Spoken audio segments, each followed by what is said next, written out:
Do you remember feeling nervous or excited? Yeah, both. We'd never done anything like that before, and I didn't know what to expect from the terrain, from the weather, from the length of it, from anything really. I was quite nervous but also excited because it was a fun adventure that we'd been planning for ages.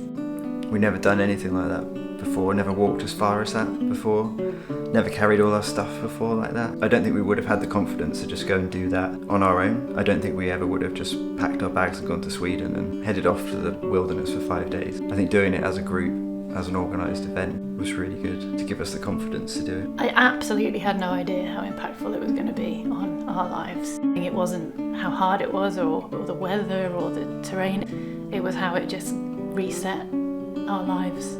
Yeah, I think going on the hike was actually the easy bit in a way. I don't think, I was prepared for how much it would change about who I was and what I thought was important. So I'm not sure exactly what it was, the feeling of freedom or just the landscape or being so fully immersed in nature for 5 solid days. But something shifted, I think, somewhere along the way.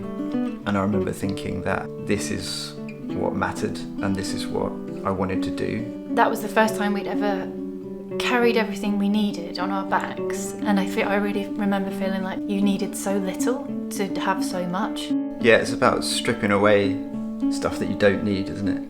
I definitely wanted to try and hold on to the feeling of excitement that we had. Yeah, make that part of our lives, kind of living more adventurously, spending more time in nature, making that kind of part of who we were. It was a steep learning curve on the Classic.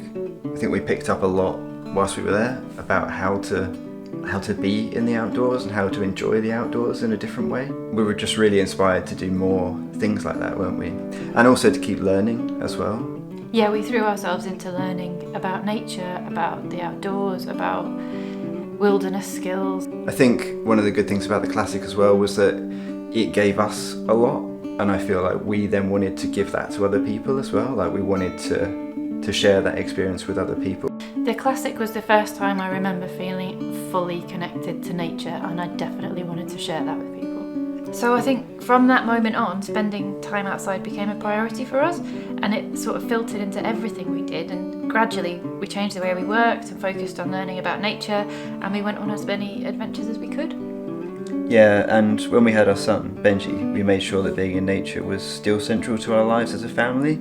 And eventually we moved closer to the mountains, so it was easier to have hiking and camping adventures together. Yeah, and now 15 years later, we work outdoors and we run a project that helps people to reconnect with nature. And we've taken the experiences we had on the Classic and turned them into a better way of life. Yeah, I think it speaks to the power of what can happen when you reconnect with what really matters.